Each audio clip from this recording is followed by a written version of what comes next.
팔복, 예수님께서 산상수훈, 예수님께서 설교의 내용 중에서 팔복을 우리가 공부하고 있습니다. 은혜를 얻고 있습니다. 오늘은 7번째, 팔복 중에서 7번째 복입니다. 7번째 복은 화평하게 하는 자. 화평하게 하는 자는 복이 있나니. 화평하게 하는 자는 복이 있다. 여러분, 화평. 지금 우리가 사는 세상은 화평, 거꾸로 평화. 평화가 참 잘 없지요, 그죠? 평화가 잘 없습니다. 아이들이 모이는 자리에도 화평이 없어요. 아이들 유치원에 다닙니다. 그 아이들이 유치원에서 경쟁해요. 싸웁니다. 다툽니다. 경쟁이거든요. 유치원에 가도 그 어린 아이들이 경쟁을 합니다. 경쟁. 또 초등학교. 학교에 가게 되면 학생들이 공부를 하면서 저들이 학교가 전쟁터예요. 싸움을 합니다. 친구들끼리 내가 공부를 성적을 잘 받아야 내가 좋은 대학에 간다. 이 싸움이거든요. 학교에 가도 이 경쟁하고 싸우고, 여러분 어디 가도 서로 싸워요. 해관에 가도 싸우고 학교 가도 싸우고, 우리나라 국민들이 뽑아놓은 국민의 대표라는 어르신들이 국회의사당이라는 그 장소에서 멱살 잡고 싸웁니다. 막 싸워요. 이렇게 온통 어디를 가든지 싸웁니다. 교회는 안 싸웁니까? 여러분 교회에서 싸우는 장면을 보았습니까? 부끄럽게 텔레비전에 방송 뉴스로 막 나올 때도 있어요. 교회 안에서 교인들이 싸워요. 큰 교회에서 싸우는 데에 1층에서도 예배드리고 2층에서도 따로 예배드립니다. 싸우기 때문에 본당에서 같이 안 드려요. 서로 갈라져서 따로 예배드려요. 11시에 예배 시간인데 따로 서로 예배드리면 막 싸웁니다. 이렇게 우리가 살아가는 세상에는 늘 다툼이 있고 싸움이 있습니다. 화평이 없잖아요. 화평. 그러나 하나님께서 맨 처음 사람을 창조했습니다. 아담과 하와를 하나님께서 맨 처음 창조했을 때에 살았던 동산이 에덴 동산이잖아요. 그 에덴 동산은 바로 행복의 동산입니다.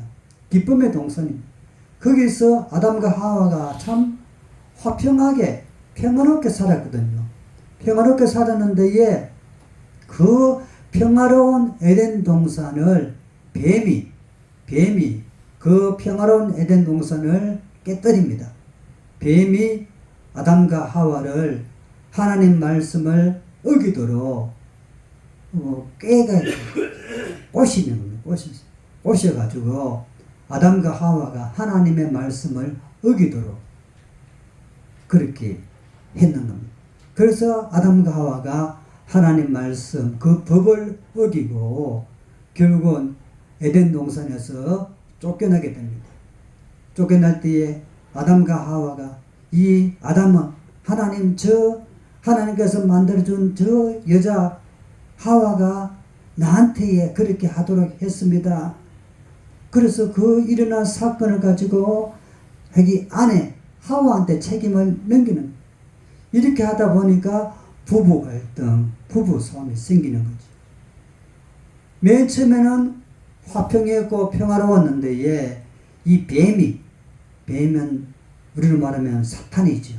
마귀들이죠. 나쁜 것들이 죄를 짓기 위해서 이 화평을, 평화를 깨뜨리고 말았습니다. 그래서 에덴 동산에 쫓겨나가지고 부부 갈등으로 쫓겨났습니다. 부부 갈등. 지금도 여러분 부부 갈등이 가정마다 많잖아요. 거죠. 또 이런 부모가 서로 화평하게 못 지내니까 자식들도 화평하게 못 살아요. 그 아담과 하와가 낳았던 아들 가인과 아벨이 있잖아요.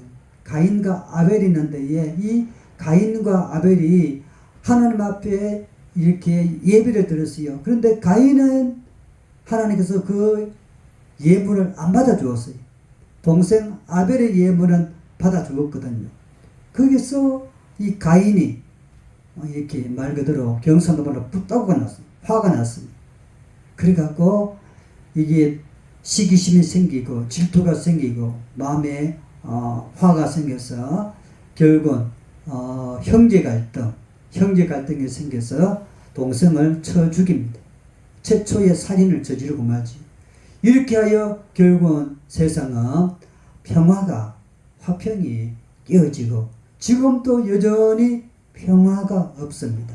우리나라 보십시오. 우리나라가 지금까지 흘러오면서 계속 평화의 나라가 된 적이 별로 없는 것 같아요. 삼국시대도 보십시오. 신라와 백제와 고구려가 여러분 나중에는 신라가 통일 신라를 만들지만은 그러나 이렇게 삼국이 서로 갈라지고 찢어지고 다투게 하잖아, 그죠? 그러나 이 신라가 통일을 합니다, 그죠? 신라가 삼국을 통일했는데 또 안 되잖아요. 또 싸웁니다. 나중에 고려가 또 잡아먹고 또 나중에 조선이 또 생기고 이렇게 해서 계속 나라가 서로 갈등으로 평화를 이루지 못하는 역사의 흐름을 보게 됩니다. 이 나라가 또 나중에는 러시아가 또 원나라가 중국이 또 이 나라를 잡아먹잖아, 그죠? 종으로 만들어가고 우리나라 조선의 여자들을 데리고 가고 이 짓을 하거든요. 나라가 평화를 잃어버려서 화평을 잃어버립니다. 이어서 일본이 가만 안 두잖아요. 일본이 또한 36년 동안에 우리나라를 화평을 깨버립니다. 태극기도 흔들지 못하게 만들고 나라 말도 못하게 만들고 나라가 평화를 잃어버리게 됩니다. 이후에 6.25 전쟁이 터지자는 거죠. 지금도 여전히 남과 북이 갈라져 있습니다. 화평을 못하잖아요. 우리의 손은 통일이라고 외치지만은 여전히 지금도 남과 북이 서로 대치 상태에 있습니다. 평화가 아니거든요. 언제든지 싸움할 수 있습니다. 휴전 상태에 있습니다. 북한은 계속 미사일을 쏘고 저거 이게 전쟁을 준비하고 있거든요. 이렇게 볼 때 우리가 사는 세상은 화평이 없습니다. 평화가 없어요. 힘센 나라는 힘이 약한 사람을 계속 이렇게 공격을 하고 세상에 살아갈 때도 그러잖아요. 권력이 있는 사람은 힘 없는 사람을 다 구속하잖아요. 감옥에도 힘이 없는 사람은 감옥에 들어가지만 힘 있는 사람은 저들의 권력으로 다 나와버려요. 이렇게 세상은 평화가 없는 그런 세상, 갈등과 다툼으로 지금은 이렇게 평화가 없는 모습을 우리는 보게 됩니다. 사랑하는 여러분, 이 다른 말로 평화, 이 화평의 의미가 한글 사전에서는 이 평화를 두고 평안하고 화목함을 의미합니다. 평안하고 화목한 것이 바로 평화여 화평입니다. 여러분, 평안하면 얼마나 좋겠습니까? 화목하면 얼마나 좋겠습니까? 그런데 이런 것이 우리에게는 없잖아요. 그래서 평화가 필요한 것입니다. 성경에서는요, 이 평화를 샬롬 또 에이레네 이런 말로 이 평화와 화평을 그렇게 단어를 쓰고 있습니다. 성경에서 말하는 이 평화, 화평은 모든 면에서 완전한 구원의 상태를 두고 화평이라 평화라 그렇게 말합니다. 한번 따라합시다. 모든 면에서 완전한 구원의 상태, 완전하게 구원의 상태를 두고 화평이라 평화라는 것입니다. 그러므로 인간적인 방법으로 세상적인 방법으로는 평화를 이룰 수가 없다는 것입니다. 미국이 세상을 평화롭게 할 수가 있습니까? 미국이 이스라엘을 도와줘 가지고 이스라엘의 저 아랍 지역을 어떤 경우는 평화롭게 싸움을 다 이렇게 해결하잖아요. 그러나 다 일시적이에요. 세상적인 방법은 다 일시적입니다. 영원히 평화를 이룰 수가 없는 것입니다. 인간이 누가요? 평화를 이룰 수 있습니까? 세종대왕이 평화를 이루었습니까? 이순신 장군이 평화를 이루었습니까? 세상의 사람들이 평화를 이룬 것 같이 보이지만 잠시 잠깐의 일시적입니다. 또다시 갈등과 다툼과 전쟁은 계속 오는 거거든요. 그러므로 모든 면에서 완전한 구원의 상태, 이 상태가 평안돼, 화평인데 이것을 누가 할 수 있겠습니까? 이것은 오직 하나님밖에 없다는 것입니다. 그러므로 모든 평안은 하나님으로부터 온다는 것을 믿으시길 바랍니다. 한번 따라합시다. 모든 평안은 하나님으로부터 온다. 할렐루야. 트럼프가 우리나라 평안하게 만들 수 없어요. 안 됩니다, 여러분. 트럼프가 아무리 미국에서 세계 최고의 강력한 나라의 대통령이지만은 트럼프가 러시아, 중국을 마음대로 요리 못하잖아요. 북한도 요리 못합니다. 안 되거든요. 이 평안은, 진정한 이 평안은 하나님으로부터 온다는 것입니다. 성경 말씀 민수기 6장 26절 말씀 보게 되면 여호와는 그 얼굴을 내게로 향하여 드사 평강 주시기를 원하노라. 하나님은 평강 주시기를 원한다라고 하였습니다. 여러분, 평안은 하나님으로부터 오는 거예요. 하나님께서 평강 주시기를 원한다. 그러므로 이 평강을 주시는 우리 하나님을 향하여 우리들은 하나님 이 나라에 평화를 주옵소서, 우리 가정에 평화를 주옵소서, 나에게 평화를 주시옵소서, 우리는 그렇게 구하고 살아가야 될 줄로 믿습니다. 우리가 흔히 이러잖아요. 아이, 속 시끄럽네 하자는 거지요. 속이 시끄럽다는 것은 무엇입니까? 속이 서로 다툰다는 것입니다. 그죠? 내 마음속에 마음이 서로 안 맞아서 마음끼리 싸우는 것입니다. 갈등이라고 하잖아요. 그죠? 그러니까 싸우니까 속이 시끄러운 거예요. 전쟁을 치면 시끄럽잖아요. 그죠? 내 마음속에 마음이 안 맞아서 서로 시끄러운 겁니다. 싸움을 하는 겁니다. 그러므로 여러분들은 하나님, 내가 좀 편하게, 마음 편하게 살고 싶어요. 이 마음의 평강을, 화평을 어떻게 할 수 있습니까? 마음의 평강은 하나님께서 우리에게 평강 주시기를 원하고 했습니다. 그러므로 평강을 주시는 하나님께 여러분 구하십시오. 하나님, 내 마음속에 평강을, 화평을, 평화를 주시옵소서. 그렇게 구하기를, 기도하기를 바랍니다.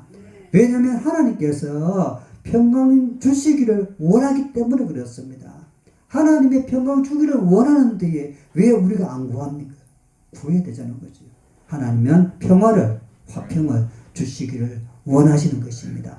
이 평강을 특별히 하나님의 은총을 입은 자들에게 평화를 주시기 원하여.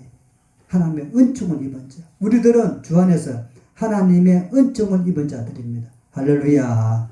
하나님의 은총을 입은 자에게 하나님은 평강을 주십니다. 그러나 하나님의 은총을 받지 않은 자들은 평강을 얻을 수가 없어요. 늘 살인하고 남과 다투고 싸우고 예수도 안 믿고 그렇게 살아가는 자에게 하나님은 평강을 주지 않습니다.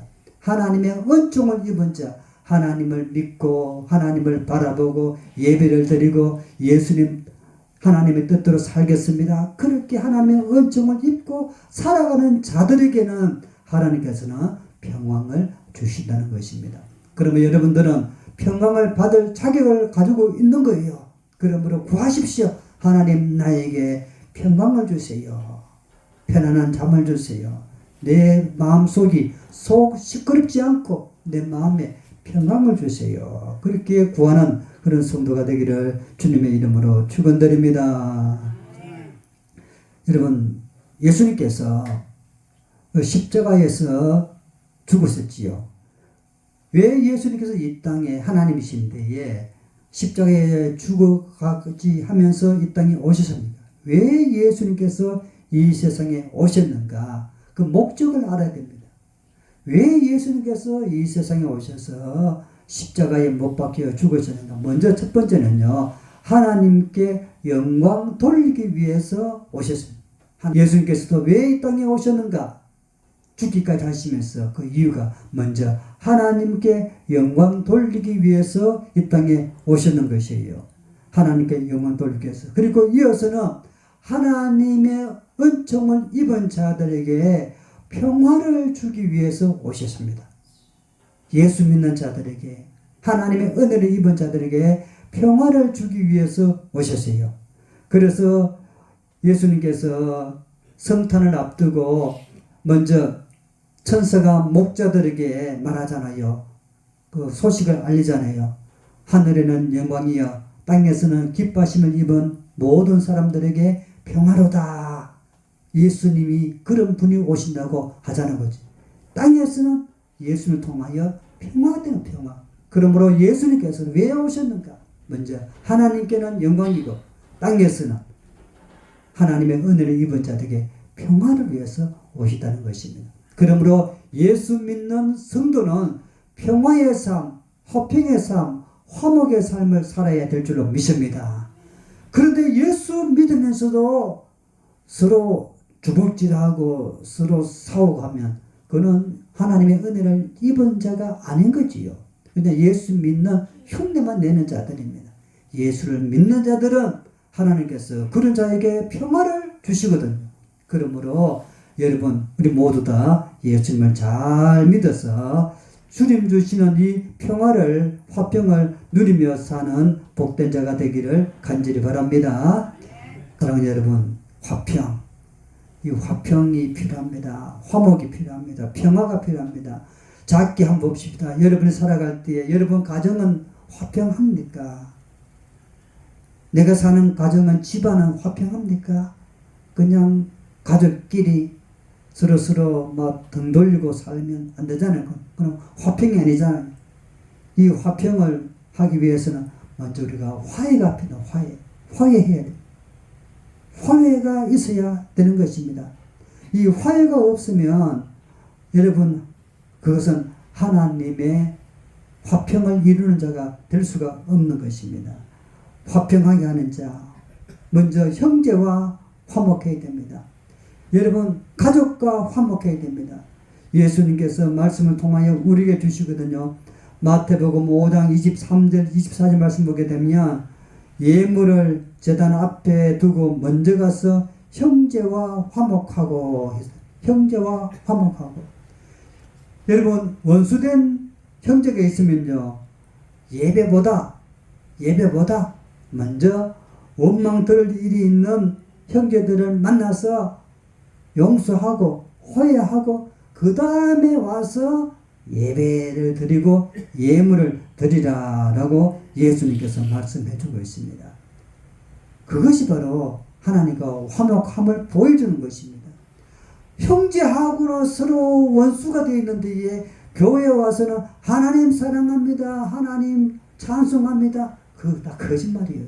예수 그걸 안 받아요. 먼저 네 예배하지 마라. 집에 돌아가라.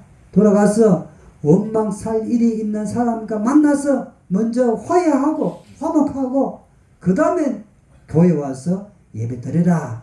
이게 순수예요, 순수. 그러므로 여러분 먼저 우리가 눈에 보이는 형제와 화목하며 그렇게 살아가기를 바랍니다. 혹 서로 멀어진 관계, 서로 불편한 관계가 있으면요 기도하면서 하나님 화해할 수 있도록, 화목할 수 있도록 길을 열어주세요. 그래서 미움의 감정을 버리고 사랑의 감정으로 나가야 될 줄로 믿습니다. 이것이 화평하게 하는 자가 되는 것입니다.